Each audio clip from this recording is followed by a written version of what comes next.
I'll get us started. My name is Jeremiah. I'm with SB Nation and Sounder at Heart.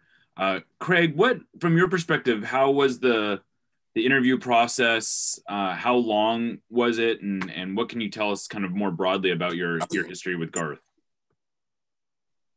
The interview process was actually pretty arduous. It was certainly unfortunately, I have to acknowledge it was far more thorough than any interview process I had run. It was, to my knowledge, and it was really just my own experience. But I thought it was quite thorough. There was several different detailed projects to present, to discuss, to meet up with multiple people within the organization. I thought throughout the experience, to be honest, it was challenging. And I really appreciated how thorough it was. To be fair, I thought, and I feel that there weren't many secrets by the end of the interview process. We kind of knew exactly who each other were, and that made the decision on my end, at least, really simple. In terms of my relationship with Garth, Garth was at Real Salt Lake when I was hired as an assistant coach. I did interview with him there for the coaching position, but I worked really closely with, I was an assistant the year that Garth was there, so I worked really closely with our head coach and with the coaching staff. Obviously, we worked closely with Garth collaboratively over the year, but most of those conversations existed between Garth and Jeff Cassar at the time, and my relationship with Garth, I think, grew in terms of front office. It grew as all relationships do. There was a lot of common ground, a lot of questions asked, a lot of communication. When I was the general manager at Real Salt Lake, I was in contact with, several other general managers, sporting directors of other clubs, and a lot of advice gets shared in those conversations. So over the years, just became a little bit closer in terms of how we work and methodologies. So just to follow, I just wanted to follow up on that real fast. So you're saying that you actually got closer to Garth after he left RSL, as opposed to, like, you guys weren't necessarily super close when you were at our RSL. Is that an accurate way of putting it? For me, yeah. I mean, that's my interpretation. I think Garth gets to have his as well. But I thought we had a good working relationship at RSL. I think in terms of potential friendship and closeness, that grows over time. The more you talk to someone, inevitably, whether initially it starts as business or not. And so I think friendships kind of build that way, and a bit organically through a lot of talk about soccer and business. But yeah, I thought we had a good working relationship when we worked together in Salt Lake, and over the years it's become certainly not afraid to challenge one another at our respectful clubs at the time. But I think it's grown over time, as most do. I'll go ahead. Hey, Craig Masvidal with CascadiaSports.net. Welcome. But I'm actually gonna pivot to Garth. Garth, sounds like this was a really arduous process. What does that say about what you were looking for in that position, regardless of who it was? Yes. Look, I mean, as always, we'll try to be transparent with you guys. We spoke to more than a dozen candidates. I think we had 32 initial interview hours in terms of screens that we did. We had a candidate pool that was diverse, both from a gender and an ethnicity perspective. We had an interview panel at different times, 7 different people from the Sounders interviewed candidates to make sure we screened out kind of any bias we had in the process. And the folks within the Sounders were also diverse by both gender and ethnicity. So we feel like we tried really hard to get a really broad pool. We spoke to people from South America, from Europe, and from the United States. We talked to people from agents to GMs to scouts, really to coaches. So really a broad brush in terms of trying to go into this and try to learn and try to make it an exploratory thing. And it was a cool process. We definitely got to learn a lot by speaking to all these folks that had prominent roles in soccer all over the world. And look, it's a credit to Craig that he stuck with it. I mean, there were 3 separate rounds that we did. And Craig obviously impressed in all of them. And, you know, the things we look for, the 3 pillars, Maz, were we wanted somebody to pick players, right? That's the thing that Chris Henderson was arguably the best at in the league. Those are some big shoes to fill. And obviously we're not going to put that squarely on Craig's shoulders or anyone else's. You know, we have a process. Sean Henderson's in that process. Robbie Remenini is in that process. You know, we got analytics, we got scouts, and obviously we got all of Craig's experience coming over from RSL. So we'll have a process to pick players. That was really important to us. We preferred, if we could get it, somebody that had a youth development background. You know, and I think that if you look at the Olympic team with 5 RSL products on it, at that most recent U23 team, I believe they had 5 kids that were also on the U20 team before that. So Craig's really done a remarkable job in terms of getting players into the first team. And I think that's an area where he can really help us. And then the last kind of pillar was ideally we wanted someone who wasn't trying to come in and reinvent the wheel. You know, we feel like we got a lot of good qualities here in the club. We feel like we got a lot of good people. And so we really prioritized somebody that had ties to the Sounders, to Seattle, to our community, to our fan base. And I think, you know, I used the phrase in our release, uniquely qualified. And I honestly think Craig is uniquely qualified for this role, for this position, to get somebody who's a Husky, both as a player and a coach, and somebody who's played for Coach Schmetzer back in the day, someone who is already friends with many members of our staff. I just think it's a really great fit. And it's the second of these types of fits. So we've really tried to elevate to build culture internally. Wade Weber being promoted to head coach of Defiance being another guy with really, really good Seattle roots and ties to the club. And we think now we got everyone as aligned as we can be. And hopefully that takes us to the next level as a club. Thanks. Garth, just to kind of piggyback on that really quick, while you haven't had many opportunities to hire at this rank, was the reaching out and making sure that the player pool or the candidates were diverse, was that part of the seemingly new mission to do that, to kind of reach out gender and ethnicity minorities, or do you think that you guys would have done that anyway? As far as, look, would we have done? I mean, look, I'd love to tell you I think we would have done it anyway, Jada, and I do think that our culture is such that we would have, but certainly, you know, consistent with our presence in the community and the statements that we've made about social justice, those are critical values to the company. Critical to the Sounders, critical to our fan base. And those things are really important to us. I mean, I can speak for me personally and say that I always feel like having a diverse staff is really helpful because you always get different viewpoints. You always get people, if you get in people from different cultures, different walks of life, they're always going to approach a problem or a process differently. And, you know, one of the dangers of having sustained success is you don't evolve. You're not willing to evolve. You're not willing to have somebody else come in and say, hey, yeah, you got a bunch of stuff that's good, but what about this? Or could we get even better doing that? And so I think that diversity is just critically important to that process. And it's something that I've sought throughout my career. So it's definitely important to the Sounders. It's important to me. And, you know, even coming down to the, you know, I told you we had 3 rounds of our finalists. The majority of our finalists were people of color, as one example. So we really had a diverse group that we pulled in, and not just even from a cursory standpoint from the first interview screen, but all the way to the very end. Hey, Craig, Jackson Feltz here from Sports Radio 950 KJR. Welcome back to Seattle. You know, Garth just mentioned your ties to Brian and also to UW. In your view, how does all of your Northwest ties from Spokane, obviously, Portland, etc., how does that help you do this current job?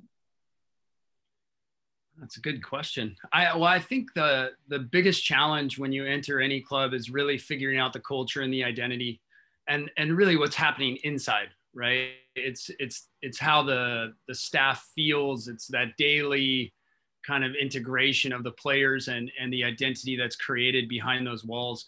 And how does that represent the community and the fan base? I think that's one of the biggest challenges to learn quick enough in sports, because typically in sports, when you come in, you were needed yesterday.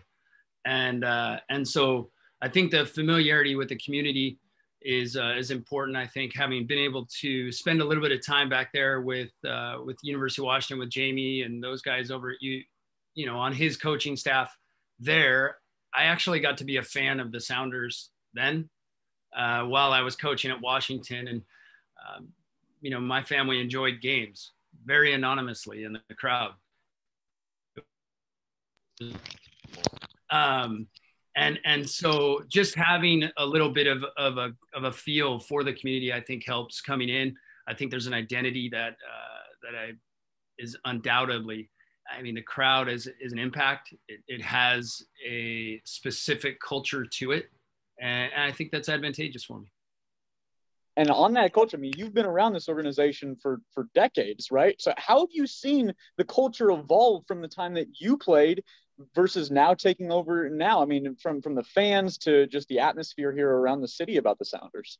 Well, I was really happy Garth threw in the decades ago played for, I think he said decades ago played for Brian. Because my time in Seattle wasn't quite in front of the crowds that are today. We were playing at Memorial Stadium and actually down in Renton at one point. So, it's grown a lot since I was there. I think the last time, or one of the times I actually played in front of this crowd wearing the wrong jersey, so to say, I spent some time perhaps being the focal point of being booed. So that's kind of how I played the game. But look, it is so unique and such an honor to start a playing career, and then to get to come back and impact an organization in a different, meaningful way. It's really, to me, it's just an awesome feeling to be able to come back and get in front of some of these same people in a different capacity, in a support capacity, in a building capacity, and just to come add what I can and some of my strengths to an already successful organization is it's an honor. Hey, Craig, Nico Moreno here, Pulso Sports. Welcome to Seattle. Thanks, Nico. So Garth just said something about, he wanted somebody to come in and not necessarily wanted to change the wheel or how things work here. How can you complement Garth and find your own voice, bring your own theories, but also kind of keeping that in mind, considering your relationship with him and kind of what the identity is here in Seattle? Oftentimes in life, I think people confuse friendship and work. And I think Garth is the best at what he does. Over the last 5 years, I think I've really put my nose to the grindstone, and I built some traits of my own. I think there's some merit that I've built in the way I ran an organization, and the focal points were much different than the way Seattle and Garth has built Seattle over the last several years. We are friends, but at the end of the day, we're both full of opinion, and we are both unabashedly afraid to challenge one another. And I think that in itself will show as time goes that there will be moments where we need to disagree, and that's what sport is. It's such a beautiful canvas for opinion. You can watch, everyone watches the same game and sees it differently. It's much like a painting. And so we need to share those opinions, and Garth's always encouraged that in the environments I've certainly worked when I worked for him. It's a trait that I encouraged from the people that I've worked with in the past as well.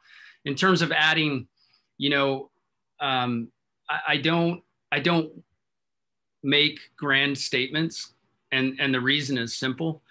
I want to get to Seattle. I want to see where I can help. This is an organization built on continuity, consistency. I mean, the performances over time now, 4 and 5 years, 4 finals in 5 years.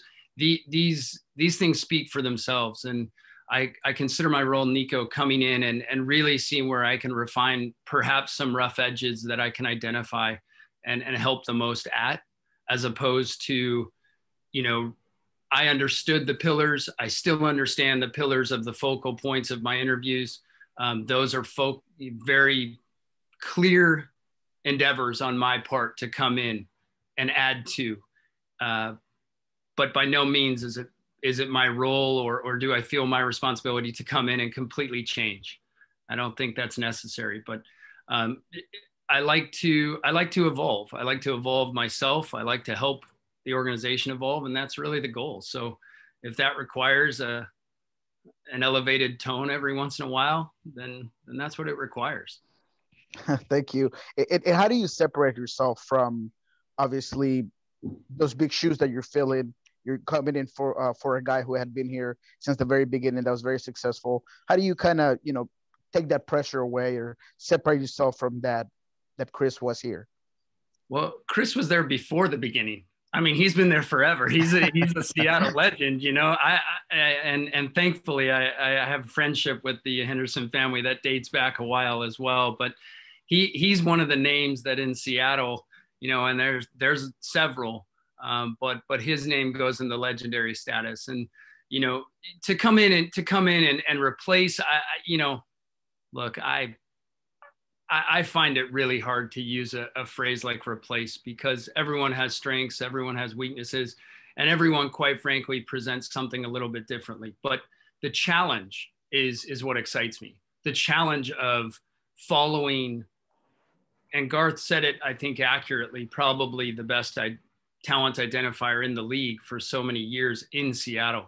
That's an exciting challenge, to come in and get to continue to build off of what Chris did. It's a high bar, you know, but that's an exciting challenge for a guy like me. I think when you come into a club that has earned the right repeatedly to talk about challenging for championships,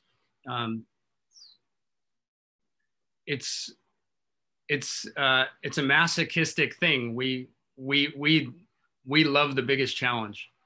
And I've always enjoyed the hardest challenge that I can find, and this is certainly fits into that mold. Hey, Craig, this is Ari Lillienwall with MLSsoccer.com. Welcome back to Seattle. I was just wondering your thoughts as to where the club is at in terms of youth development. You know, when your initial impressions of the personnel that's in place and the philosophy, and how you can build on what's the foundation that's there in terms of having that pipeline between the academy and the first team.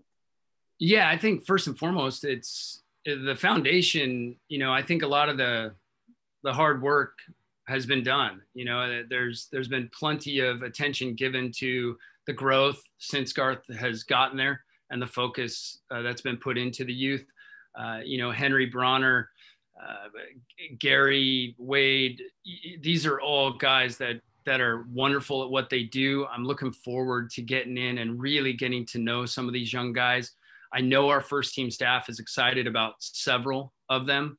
And, you know, I don't want to speak out of turn, but when your first conversation with the staff, you know, when they're naming specifically, calling out a couple of young guys that have potential, that's an exciting moment for me, knowing that the door is open and the you know, the shift of attention is, you know, we all understand the potential here, and now it's just a matter of refining that process. And again, it's not something I'm coming in already looking to make a grand gesture or a grand change to.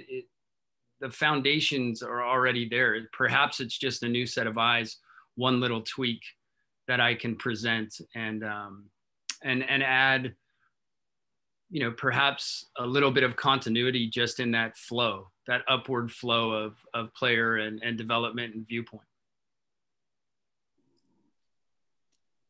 Right, this is Jada Evans with the Seattle Times. Can you share a little about what you've been up to, I guess, since leaving Real Salt Lake and your, I guess, a little bit about the departure? Well, I am happy to share what I've been doing. In my life, I take positives with me. I take positives with me, and I love to learn, and that's what I did. I did a lot of learning in the 5 years, and over the last 18 months, I've done a lot of learning as well. And I'm excited. Right now, it's a moment to get into Seattle and just take everything forward with me. So that's kind of where I'm at. But over the last 18 months, Jada, I was blessed with again. And, when in these positions, we spend so much time watching individual players, individual movements, down to how is a defender shaping their hips when they're defending one-on-one? How's an attacking player manipulating the ball to get it on the defender's weak side and attack little inconsistencies? We spend so much time breaking down these just minute details of players and performance that sometimes we forget the whole game is going on and it's to be enjoyed. And so the last 18 months for me has been full of healthy exercise, frankly, learning a couple new hobbies, learning how to fly fish and actually catch fish, not just cast. And it's also been spent watching a lot of soccer. And well, I'll tell you, falling in love with the game again is a blessing that I think I was given over the last 18 months.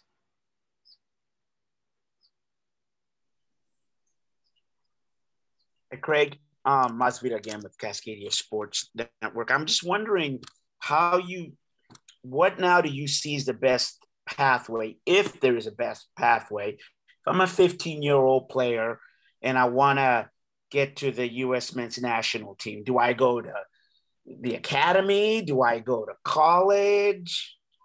Is there any one way? How has that changed in the time since you were playing? First step is come to the Sounders Academy. You're welcome for the softball. Yeah, thanks. Thanks for that light little set.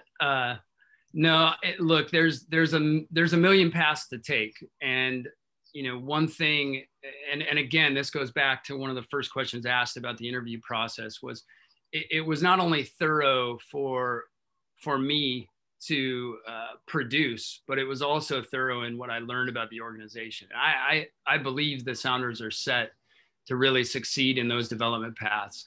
And clearly every player has a different development path. It may be coming into our youth system and just working through our system up. It might require at some point being loaned out and performing and getting game experience somewhere else to bring that home. And sometimes a local player needs to leave to come home and really appreciate what it means.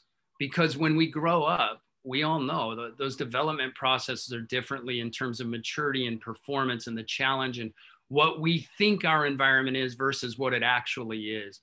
And leaving sometimes is the answer to bring a player back a little bit better and more prepared psychologically.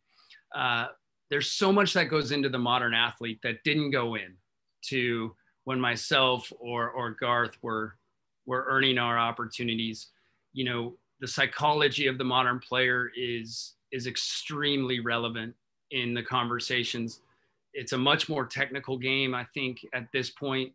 I think the academy process shows, in terms of the training methodologies, the depth of our coaches, the way our coaches are trained now to run a session. It's different.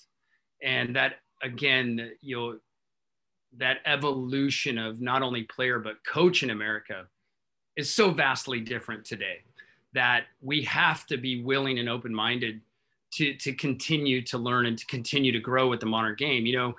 When I played, a right back was a right back. If I crossed the half line, my feet started to burn.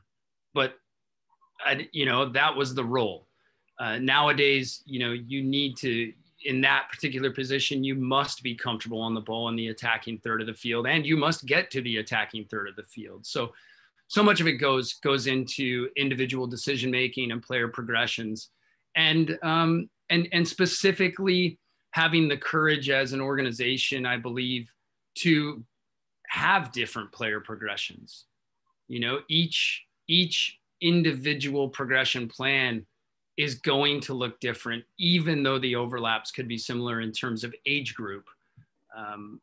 We have some young players right now that I'm already familiar with that, are going to be on player progression planning that is expedited because they need to be challenged at a higher level already. But it can involve so many different things, Maz, that it's hard to put it all in one little jar.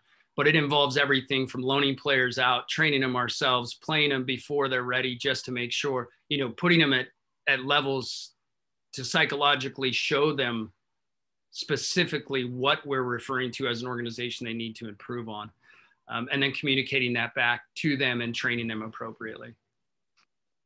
Hey, Craig, Nico here one more time. I wanted to just go off of that because I had a similar question about just the youth development. Last year was not the best year for Seattle to try out a lot of their younger players. They didn't get a lot of minutes. How important is it for those younger players already with the first team to get minutes? And how much can you possibly have influence on without overstepping any boundaries with the coaching staff? Well, it's the most important start to this answer is the coaches choose the minutes and the players earn their right.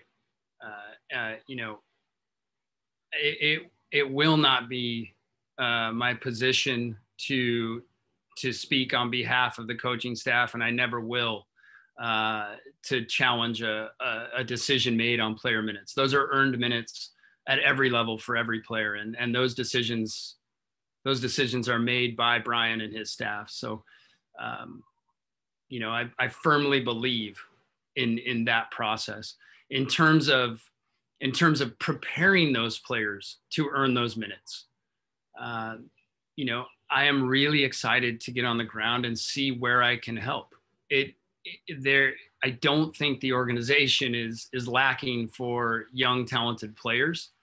Perhaps just, again, going back to these unfortunate, catchphrases, but just tweaking little things, opening, I am a new set of eyes. Perhaps I see something a little bit differently, a different angle that's been presented in the past. And maybe that changes a philosophy on one individual player. But look, at the end of the day, players have to earn their opportunity. We can't ask our coaching staff, and again, I don't want to expand too much because really this really gets into Garth's realm and territory. But I don't believe it's my position to pressure any staff to make a decision. Those are their decisions to make. It's really, I think, more in my realm to watch what's going on and help what's going on below that, so that player challenges the status quo and earns that opportunity. Hi, Craig. This is Felipe from Array 1360 AM radio. Seattle Sounders is an organization that keeps growing and is getting better every time. And for what you know, have you identified any area where you think you're gonna focus once you are in charge, fully in charge? Is there any area where you say Sounders needs this and I'm gonna focus on here, and what is your vision for the Seattle Sounders?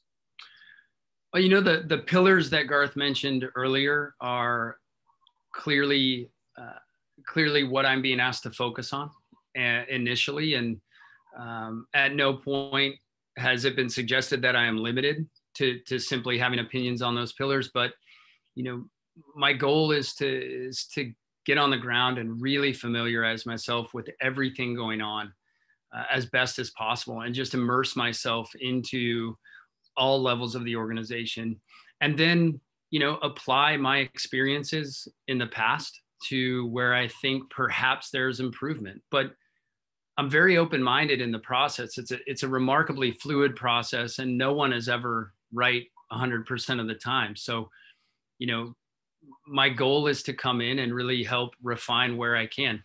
In terms of initial impact, Felipe, I am coming in the door focused on the pillars that Garth laid out, and that's really where, you know, my mind is wrapped around. And by no means are those topics limited either when we're talking about the fluidity of youth development and player selection, which is a massive topic on its own. And, you know, all of these overlapping things, they're going to take a little bit of time, but I'm excited to get up and impact where I can positively.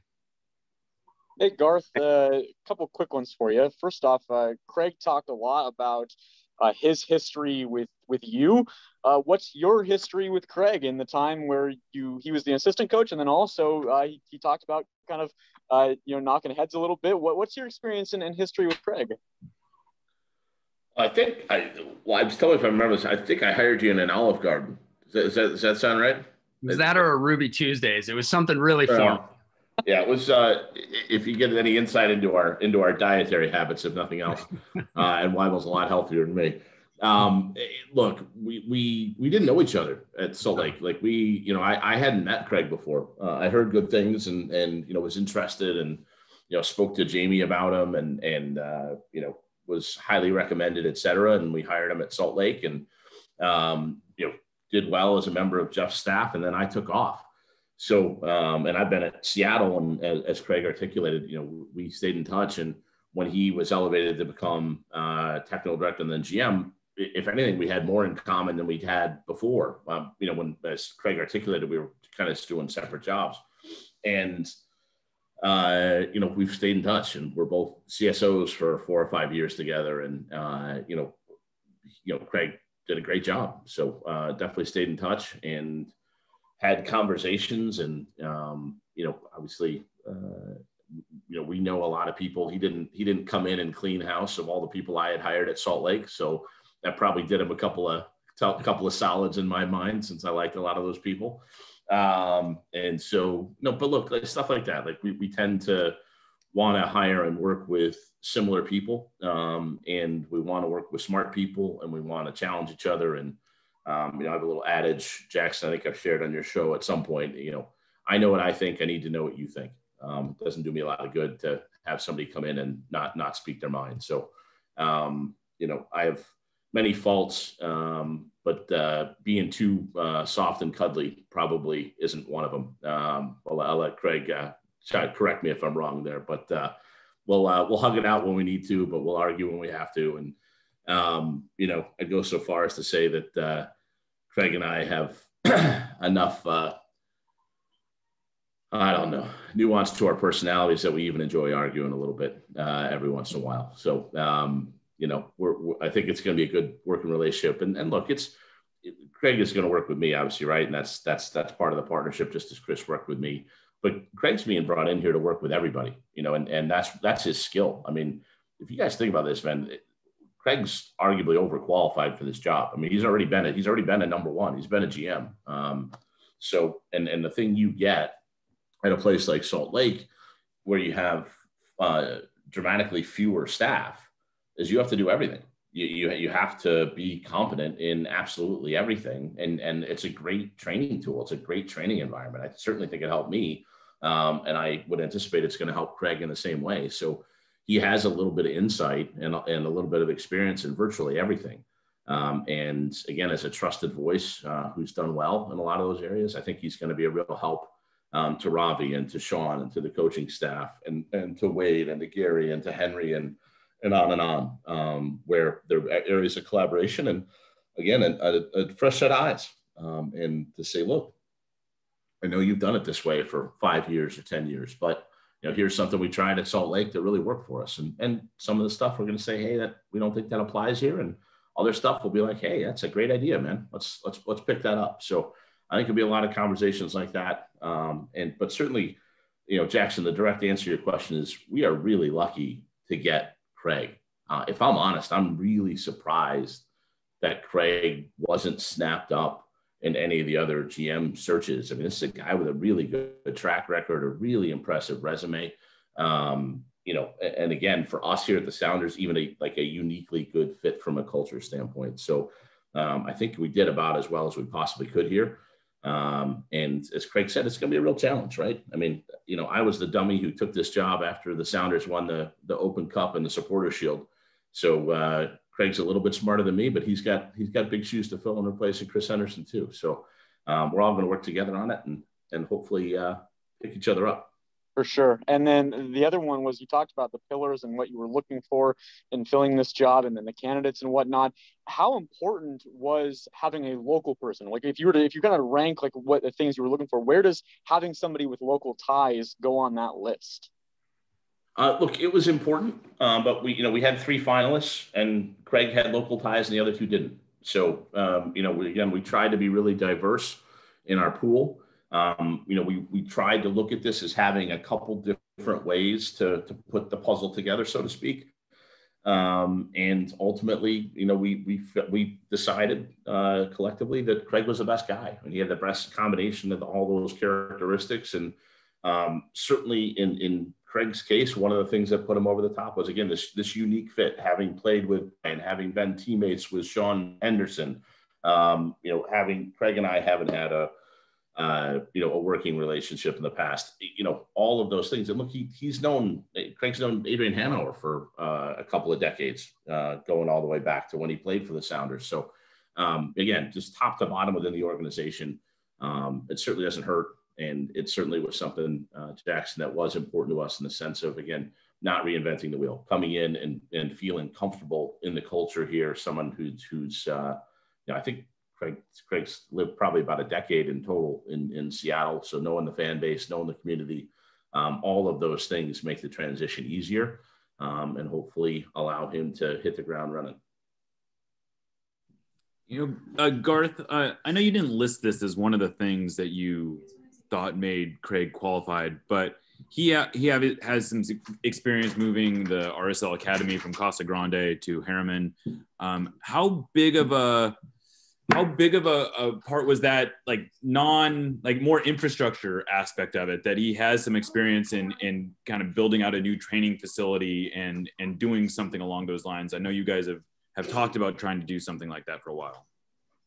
Yeah, no, look, it's a great shout, Jeremiah. And I can tell you that when I told Craig that we might be designing a new training facility, he said, yeah, I got to do that again. I'm just dying. Like it's the thing I thought was the absolute best part of my job. And, who wouldn't want to come in and look at blueprints and schematics and pick out, it's glorious stuff.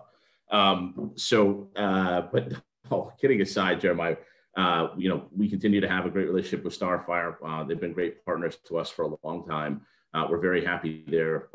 We do continue to explore other sites. I do think that at some point in the future, at some point between now and the World Cup, probably it makes sense to try to get a long-term home. And again, that could be Starfire, it could be somewhere else, but to really establish that. And I do think that Craig's skill set, having built I think it was a $78 million facility, even if we don't hand him the hard hat this time, I bet he can still help us a lot in terms of figuring out the things we need in that facility to really succeed and thrive.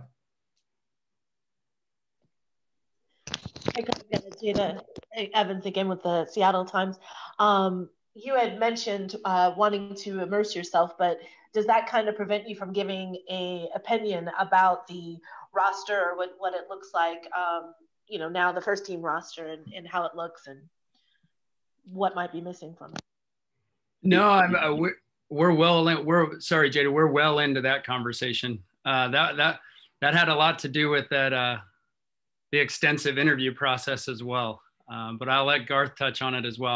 I'm very comfortable with my knowledge of the current roster, not only the first team, but S2. And I think where I would like to get most comfortable coming in, I really want to get my eyes on a lot of these younger players that aren't on display on a weekly basis. There's not as much video to study on them from afar, referring to the last 18 months specifically for me. So there are still a few players I'm not as familiar with that I'd like to be, but in terms of the roster, I've been caught up to speed by not only Garth, but also Adrian, Brian, a lot of in-depth discussion. So I know that's where I sit.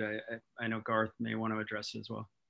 Well, Labs, first of all, a couple things have changed since you were last in Seattle. The S2 thing, it's Defiance now. Defiance. Sorry.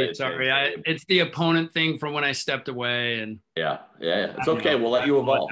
It's an important category. And then it's Lumen Field. You got to get that one. That one's pretty new too. It's Lumen, so you do that. I got that one. I've got that. Jada, I have been filled with Craig's constructive criticisms on our roster. I assure you.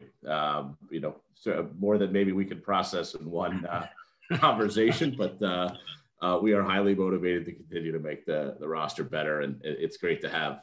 It's great to have another voice in there, a new voice. It doesn't have any emotional tie or investment necessarily in players or in the past that can really look objectively at where we are. So it's been helpful already. Well, then I guess to extend on that, from way outside, it looks like there's some pieces that are needed. Then, Craig, does it look like that to you, that there's holes in the roster? Well, anytime you ask, my answer is going to be yes. We can get better, and it's not a particular shot at any piece of the roster or lineup, but the continual process is evolution and improvement. And so that's the constant challenge of the position I've accepted. And so, yes, we, through many conversations already come to identify a couple places that we feel we can help our coaching staff. And ultimately the challenge is to continue,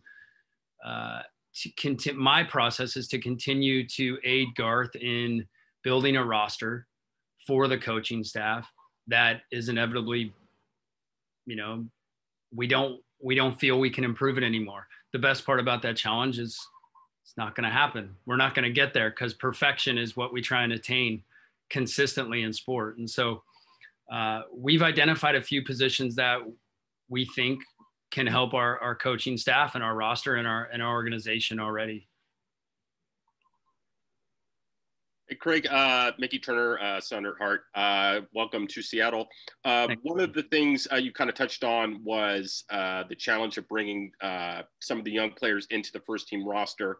You're coming from a place where you did that at RSL, but what challenges do you face here, given that you are going to be working with a bit of an increased budget with regards to scouting and just the first team resources?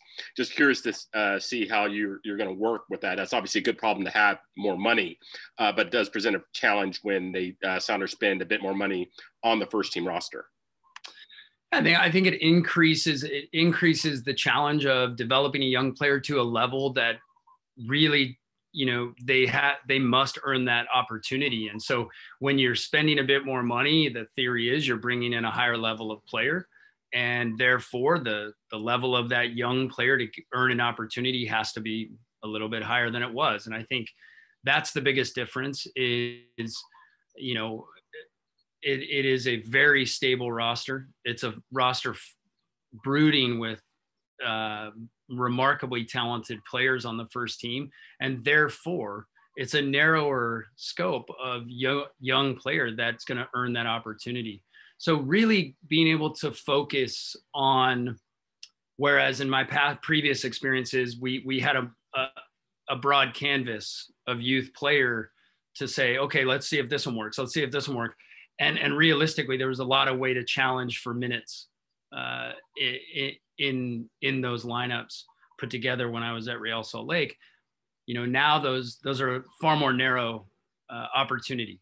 And so I think to address it directly is to just simply say, we have to be acutely aware of how we are developing these young men and what we are developing for, and that opportunity. And then on top of that, we need to make sure that we're helping them not only prepare technically, but psychologically for that opportunity, because those opportunities are innately fewer and farther between when you carry a roster, to your point, that has much more financial flexibility and talent. Hey Garth, I'll try to phrase this the right way. Obviously, Craig is a good fit. Is somebody that, as you mentioned, is overqualified. But a lot of teams like to create a lot of noise with these types of hirings, and they try to go with guys that are from Europe or I don't know, legendary players. Do you take more pride in getting a guy that kind of is built for what you want and not necessarily someone of that stature or more of a name? I've never worried about star status, stature when we sign players, right? Nico Ladero was an excellent player, but he wasn't the brightest star on the Uruguay national team when we signed him. Rui Diaz was an excellent player, but wasn't the brightest star on the Peruvian national team when we signed him. So look, that's and as I've said historically, Nico, what's the great thing about working in Seattle is we have such a knowledgeable fan base, and we have such a well-established fan base that we don't have to pander. We don't have to go out and sign a name. We don't have to go out and sign a star. We can just sign the best people. And it's a credit to all of you and to all of our fans in the community that we are so well supported and we are so secure in that status that we can go out and get the best talent. And we felt like Chris was a great talent, but certainly Craig was an equal talent. And I think Craig's really going to help us. Perfect. And just to finish it off, how happy are you that Raul Ruiz will be arriving in Seattle today? Delighted. Don't everybody wait in the airport for his flight, because that might freak him out from a COVID standpoint. So let's give him some space this time. But certainly we are delighted that he's coming home, and he has a green card. So that means that we have 3 foreign spots available to improve the roster as well, all of which we expect to use at some point this season. Thanks, Garth. But he'll have to quarantine, right? Raul will. Yes. Yeah, I said that. Yeah. Okay. And then Craig, Garth had mentioned, being surprised that he's able to snap you up, but it kind of sounds like from what you had done the past 18 months that maybe you weren't looking at getting another position, or did you have to? Were you declining offers in a sense in the past year? No, I consulted with a small European club a little bit to garner a little bit of experience over there. I did turn down 1 or 2 opportunities to be involved. It wasn't that I wasn't looking. It just wasn't that I was spending every day looking. Last year was quite challenging for the entire world, and it wasn't on the top of my list to be hunting every day for an opportunity. And at the same time, I had some really productive conversations, and like I said, I consulted with a small European club for the first half of last year, and along the way, did a little bit of work and still kept in contact with a lot of agents, a lot of soccer contacts around the world. But in terms of the job itself, this one spoke to me, and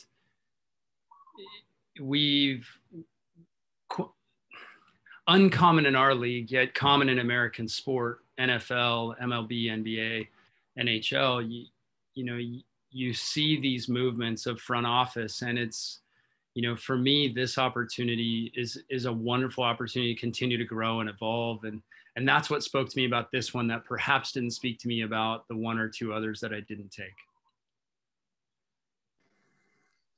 Guys, we're coming up on an hour here, and we'll probably have time for 1 or 2 more. So just kind of my 2-minute warning here, but go ahead if there are a few remaining questions.